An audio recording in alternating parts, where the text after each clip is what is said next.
家咧，我想坐呢個土座嘅路面電車，經歷咗幾次財困，所以咧就而家得翻3條線，一條咧就棧橋依嘢啦，後面線。咁咧而家我哋坐呢條應該係棧橋線嚟嘅，就由北去到南，就由高知站去到呢個民權嘅一個資料館。咁我哋就會去呢個地方啦。另外就會去埋呢個貴賓嘅，位於高知市最靚嘅沿海嘅地方啦。咁我哋就會一齊睇下啦。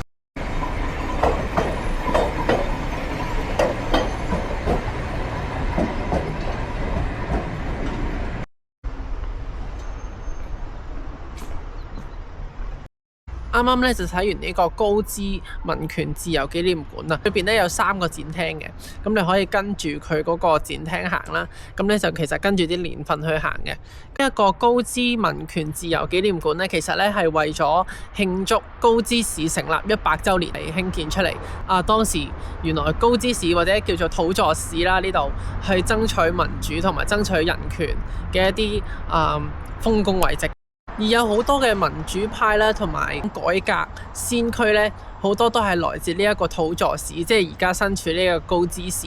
包括咧就係佢哋點樣去為佢哋嘅憲法提出一啲草案啦，去支持男女都可以參與政治啦，好似身處咗喺2個唔同嘅時代咁樣咯。意識係好新穎嘅，即係譬如平等啊、遵守法律啊。要有革命權啊！講緊咧，佢哋仲係着緊和服啊！原來喺1800年代咧，有日本人已經去外國留學，去吸取政治嘅一啲知識。咁雖然佢哋去到1900年啦，因為可能一啲內部嘅政治鬥爭唔實現佢哋嘅帝國主義啦。戰後佢哋仍然係用翻呢一套概念去完成翻訂立憲法嘅工作，同埋修訂國會嘅工作。頭先咧都有提及過啦，當時嘅民主派咧係俾明治政府咧係打壓嘅，面對一啲政治壓力啦，有啲新聞亦都未必可以發到航，所以冇錯，喺每一個時代咧都會有面對呢一啲不合理嘅打壓，民主同埋自由普世嘅價值啦。我依然堅持深深地相信，希望民主同埋人權可以喺每一個土地每一個人嘅心目中開花。我見到細菌人，攬住影相，今日下晝咧都會用呢個 MyU Bus 去坐呢個巴士嘅。咁你可以喺呢個高知嘅車站隔離有一個觀光案內所，可以喺嗰度買。哇，好齊！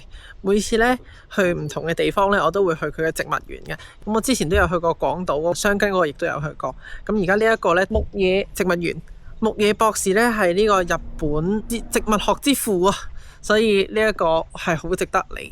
到底佢點樣去分類啲植物啊，或者佢點樣去研究啲植物？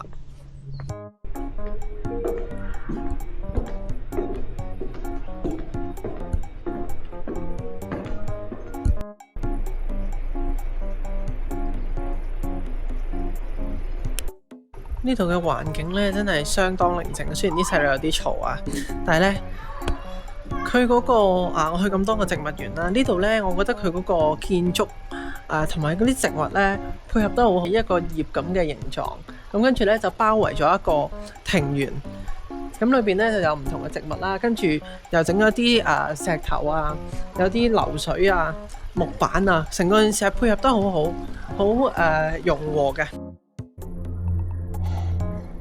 一行到入嚟咧，就感受到好大陣木味啊！咁呢一次咧，唔係我第一次咧睇牧野博士嘅一啲展覽啦，或者佢一啲嘅資料嘅。咁我第一次睇咧，應該係台灣，因為佢曾經咧就係帶啲人去台灣嗰度做研究啦。咁發現咧，台灣啲植物咧有啲係好獨特嘅。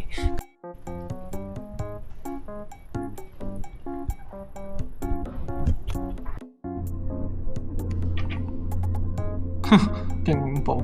喺呢一度咧，你會留意到平時微不足道嘅植物生命力。唔知大家見唔見到一啲小泡泡呢？呢啲小泡泡咧就係水生植物進行光合作用嘅證據。呢啲人咧，如果你明白佢咧，佢就係一個專業嘅博士，好犀利嘅博士。但如果你唔認識佢咧，你只不過佢係一個堆積垃圾屋嘅黐線佬。勁多書，全部都係佢嘅文獻。佢啲書咧係會夾住啲植物標本。同埋佢會自己畫啲，因為以前冇我哋相機可以影啊，所以以前年代係要將啲植物畫落嚟啦。跟住又要幫佢命名啦，所以哇，幾咁偉大嘅工作。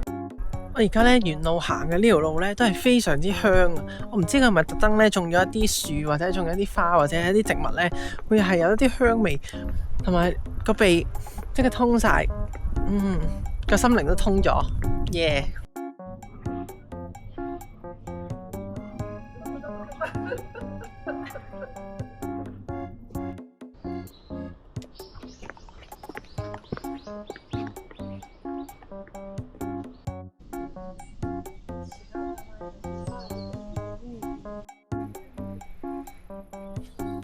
我而家身後嘅呢一個呢，就係嗰個50週年紀念嘅一個溫室啊！咁咧呢一個植物園呢，係1957年已經起好噶啦，60-70年嘅歷史嘅，個環境係非常好。你睇下呢度呢，如果呢啱季節嘅話，應該呢會睇到一啲蓮花嘅，因為有啲見到有淑紅蓮啦，跟住有隔離有一個叫做真如蓮啊咁樣嘅，係啦，有好多蓮花睇嘅。如果我諗係夏天嚟。呢個第一身入到嚟嘅感覺咧，好似侏羅紀啊！知唔知侏羅紀啊？佢有啲速龍、暴龍走出嚟啊！哇！呢兩隻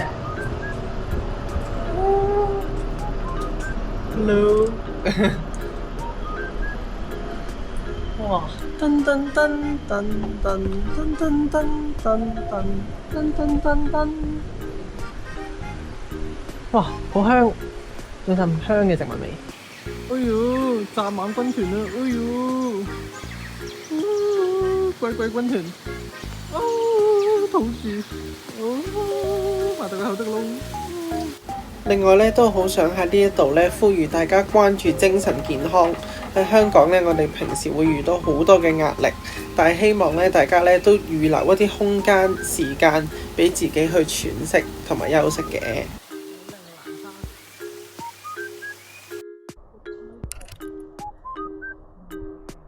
我自己都未睇過櫻花，咁啱可以見到少少，見到啊！哇！因為咧我好少3-4月嚟日本，3-4月應該係櫻花季，但係好少嚟日本。原來櫻花係咁靚喎！我諗咧，如果呢度咧開晒嘅話咧，應該會好靚。大家可以3-4月嚟，呢度成個山頭都係櫻花，佢係唔同嘅櫻花。頭先嗰個咧係琉球嘅櫻花，呢個咧就係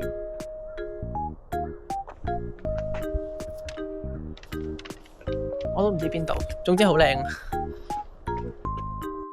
呢度咧呢個植物園咧，仲有一個好得意嘅嘢，就係嗰時有個實驗室喺度，攞啲植物嗰啲根部啦，或者做實驗，咁咧就攞嚟用藥嘅。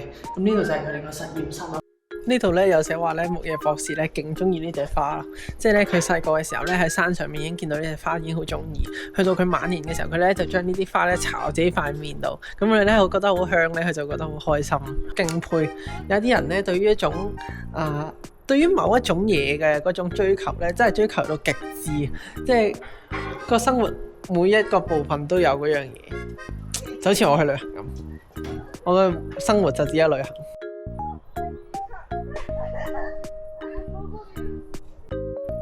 呢個廣場嘅花咧，好似呢個咁咧，應該係一種菊花啦，但係呢隻咧都好聞嘅喎，好似有啲香水味咁樣喎。每一種無論係葉啦或者花啦，都係有啲獨特嘅香味。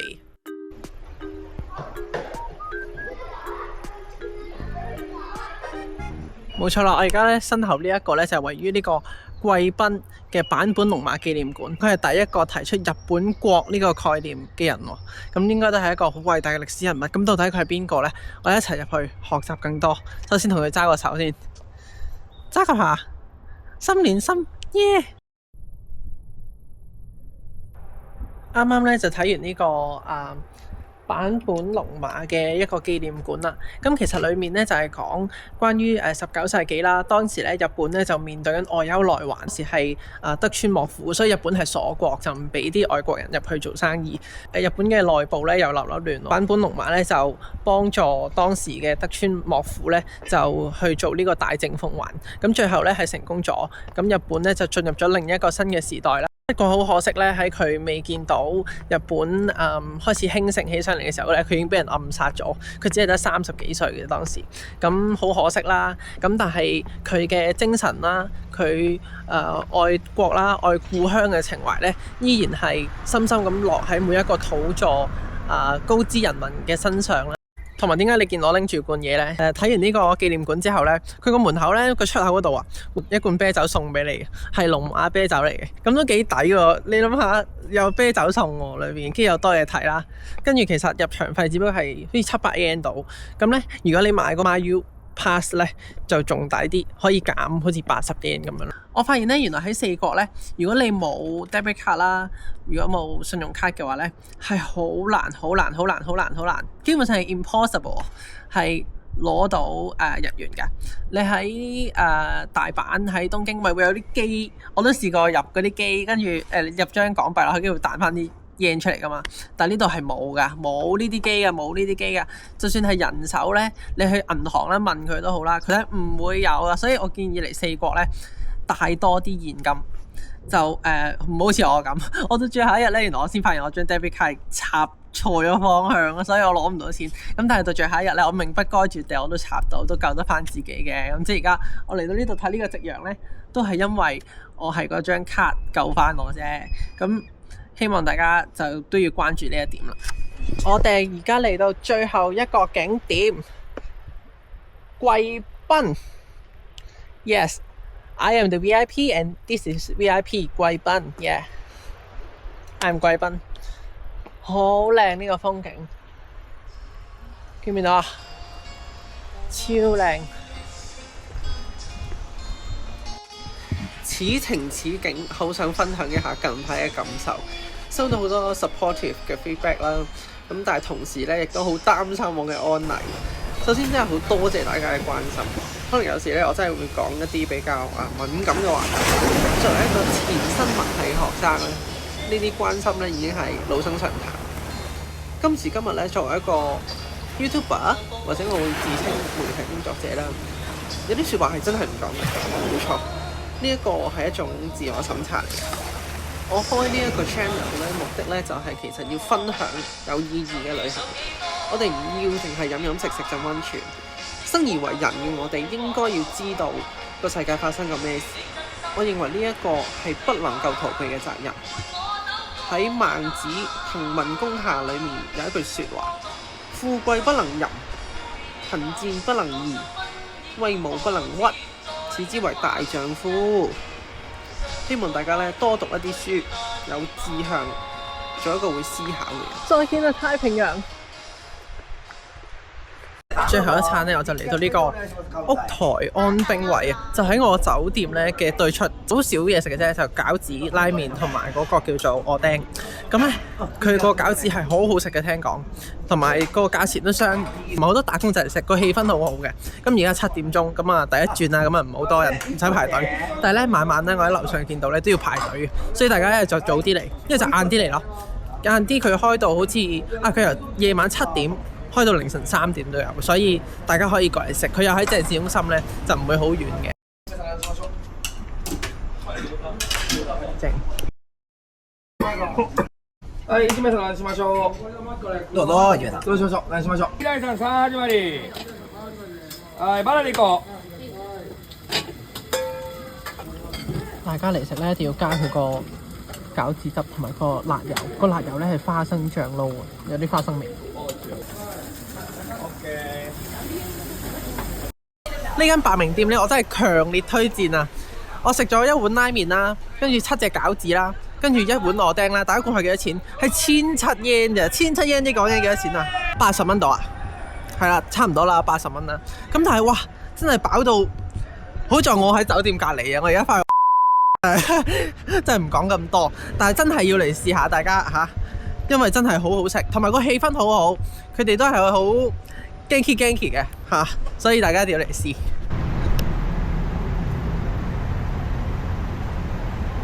好啦，咁多位呢趟旅程咧又要完結啦。你睇下而家幾腿戴晒口罩，跟住朝頭早咧一早要離開嘅感覺，好曳。我今日嘅心情好曳啊！咁我而家咧就由高知啦坐呢個巴士翻出去高雄嗰邊，咁就再搭巴士就去高雄機場離開啦。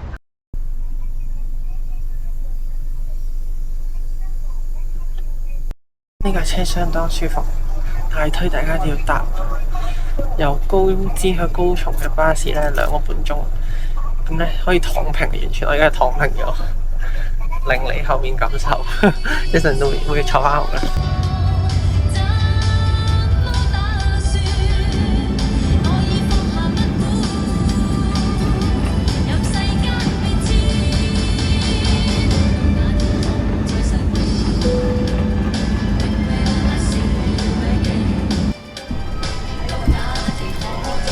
拜拜，thank you，辛苦晒。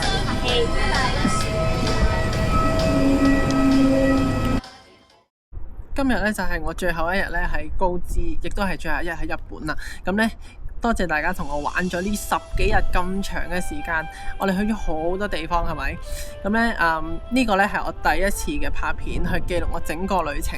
咁希望大家都會中意啦。雖然咧我都明白嘅，我去嘅地方咧未必係大眾會好中意啦，可能我去得比較多係關於一啲歷史啊、一啲地理啊，或者可能關於政治啲嘅地方。